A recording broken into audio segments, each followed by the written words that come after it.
हाय, semester 5 के students के लिए कोर कोर्स 11 पेपर का नाम understanding and dealing with psychological disorders, उसके यूनिट 4 के लिए family therapy and group therapy.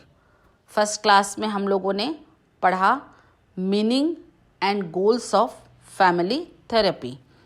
अब हम लोग पढ़ेंगे merits and demerits of family therapy. इसके पहले यह बतलाने की कोशिश करूंगी कि पारिवारिक चिकित्सा की कार्यविधि कैसी होती है। उदाहरण के द्वारा एक छोटा सा संक्षिप्त चर्चा करूंगी, फिर आगे मूल्यांकन इवैल्यूएशंस में मेरिट्स एंड डिमेरिट्स पर चर्चा करूंगी। Procedure of family therapy. पारिवारिक चिकित्सा में एक ओर क्लाइंट या रोगी तथा उसके परिवार के अन्य सदस्य होते हैं और दूसरी ओर चिकित्सक होता है। इस प्रकार वह अपने ही निदान गृह में बाहरी व्यक्ति आउटसाइडर की हैसियत रखता है।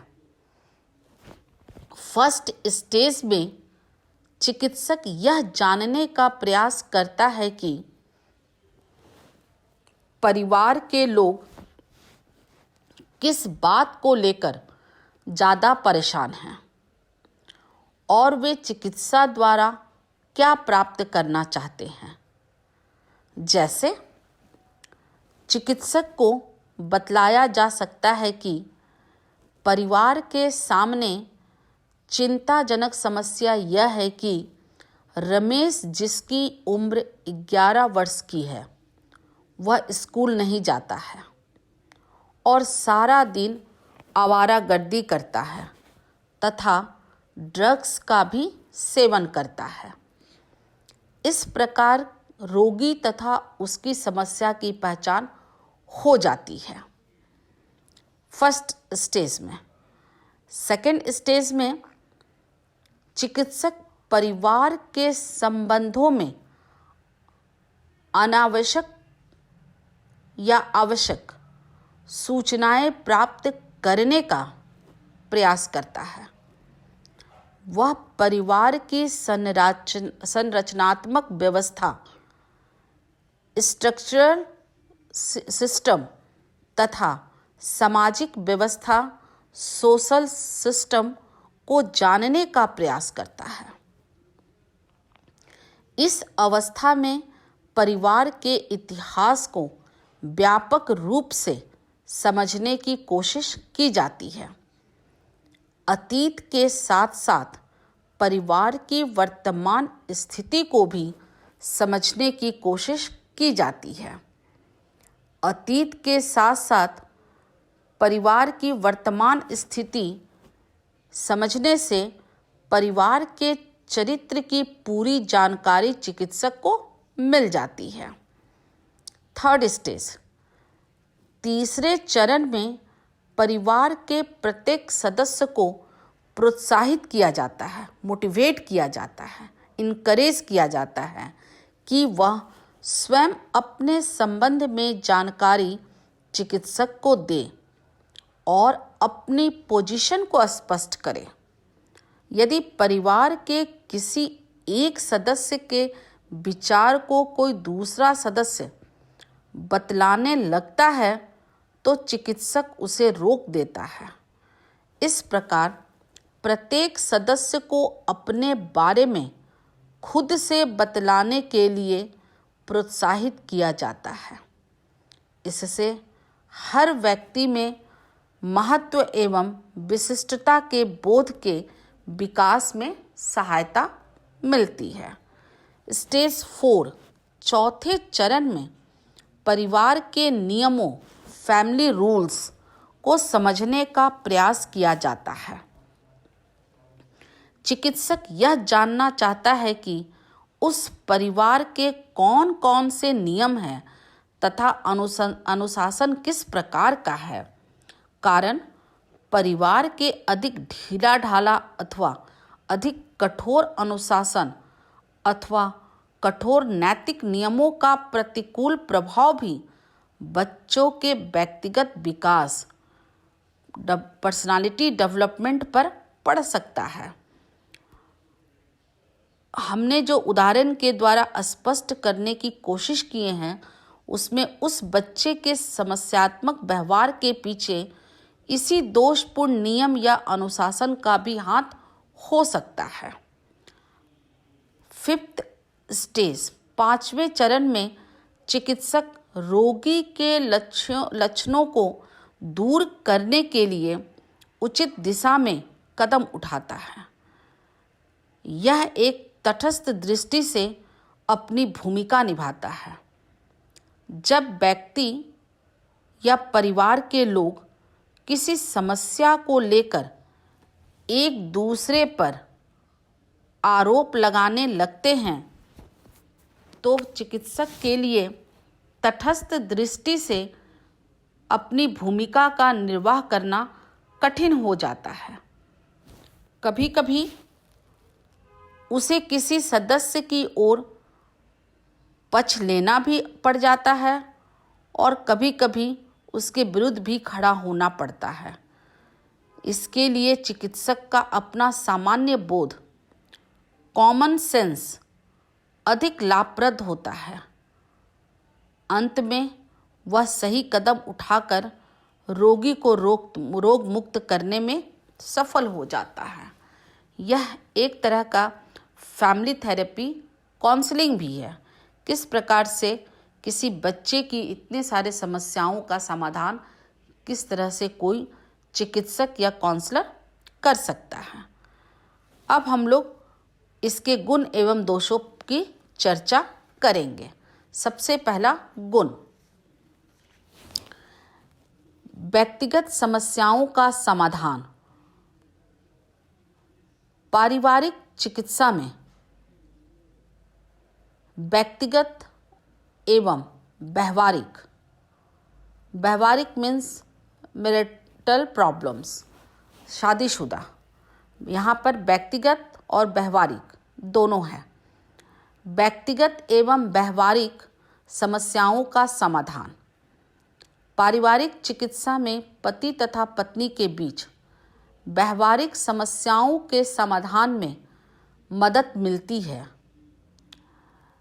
वर्तमान समय में पति तथा पत्नी के बीच भूमिका, उम्मीद या प्रत्याशा, रोल एक्सपेक्टेशंस को लेकर कई तरह की समस्याएं उत्पन्न होती है, जिसके कारण वे चिंता, वैरभाव, संघर्ष आदि के शिकार बन जाते हैं। पारिवारिक चिकित्सा पति तथा पत्नी को एक साथ रखकर उनकी समस्याओं के समाधान का प्रयास करता है तथा उनके वैवाहिक जीवन को सफल बनाता है। साथ ही साथ व्यक्ति अकेलापन का भी शिकार हो जाता है, उसे भी चिकित्सक ठीक करते हैं। नंबर 2, लैंगिक समस्याओं का समाधान, सॉल्यूशन ऑफ सेक्सुअल प्रॉब्लम्स। लैंगिक चिकित्सा, सेक्सुअल थेरेपी पारिवारिक चिकित्सा का एक रूप है जिसके माध्यम से पति तथा पत्नी के बीच जो भी संबंध होता है उनके समस्याओं का समाधान करके उनके दाम्पत्य जीवन को सफल तथा सुखद बनाया जाता है। नंबर 3, व्यापक पारिवारिक संकट का समाधान।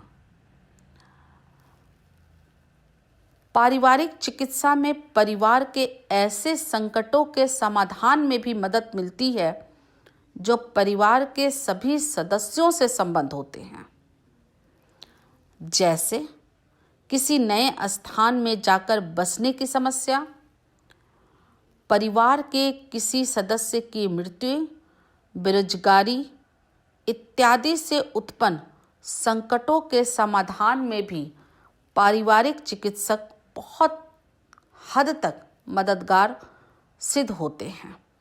नंबर 4, पारिवारिक संघर्षों का समाधान। ऐसे पारिवारिक समस्याओं के ऐसे समाधान हैं जिसमें पारिवारिक संघर्षों तथा द्वंद्वों के कारण उत्पन्न होता है। विशेष रूप से परिवार के किशोर लड़कों एडोलसेंट बॉयज़ तथा किशोर लड़कियां एडोलसेंट गर्ल्स के गोल्स लक्ष्यों, सामाजिक मूल्यों, सोशल वैल्यूज़ अथवा जीवन शैली लाइफ स्टाइल से संबंधित एडल्ट्स के विरोध से उत्पन्न संघर्षों के समाधान में पारिवारिक चिकित्सा से काफ़ी मदद मिलती है। नंबर 5, पारिवारिक विघटन का समाधान। बहुत बार देखा जाता है कि किशोरों एडोलसेंट के प्रतिवाद प्रोटेस्ट से उत्पन्न पारिवारिक विघटन की समस्या के समाधान में मदद मिलती है, क्योंकि एडोलसेंट एज में बच्चे काफ़ी उत्तेजित और उग्र होते हैं, जिसके कारण कभी कभी परिवार टूट के कगार पर चला जाता है। नंबर 6, स्वाभाविकता। पारिवारिक चिकित्सा में स्वाभाविकता का गुण पाया जाता है। यह चिकित्सा स्वाभाविक वातावरण नेचुरल एनवायरनमेंट में आयोजित की जाती है, इसीलिए बहुत सहज रूप से रोगी का उपचार संभव हो पाता है। दोष, अलाभ या सीमाएं, डिमेरिट्स, डिसएडवांटेज और लिमिटेशंस। नंबर 1, यदि परिवार का कोई मुख्य सदस्य सहयोग करने के लिए तत्पर नहीं होगा तो यह चिकित्सा बेअसर हो जाती है। नंबर 2, पारिवारिक चिकित्सा ऐसी परिस्थिति में भी सफल प्रमाणित नहीं होती है जहां परिवार का कोई मुख्य सदस्य विशेष रूप से माता पिता बुरी तरह से विक्षुब्ध धोखेबाज होते हैं, जिसके कारण चिकित्सक को सही सूचनाएं नहीं मिलती है।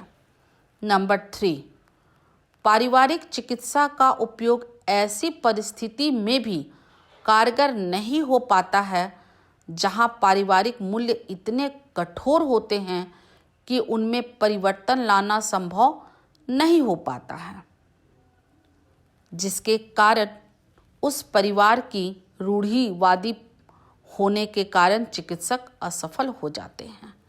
नंबर 4, छोटे बच्चों के उपचार के लिए पारिवारिक चिकित्सा उपलब्ध या उपयुक्त नहीं है, विशेष रूप से जब केंद्रीय समस्या का संबंध छोटे बच्चों से होता है।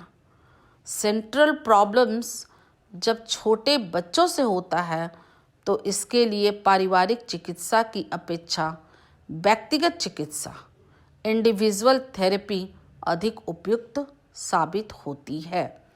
इस प्रकार स्पष्ट है कि पारिवारिक चिकित्सा के साथ कई कठिनाइयां हैं। इन कठिनाइयों के होते हुए भी कुछ विशेष परिस्थितियों में यह चिकित्सा काफ़ी उपयुक्त तथा उपयोगी प्रमाणित होती है। ये आप लोगों का फैमिली थेरेपी कंप्लीट हो गया। अब नेक्स्ट क्लास में group therapy, meaning of group therapy और भी जो भी उसके अंतर्गत पढ़ना है हम लोग पढ़ेंगे नेक्स्ट क्लास में।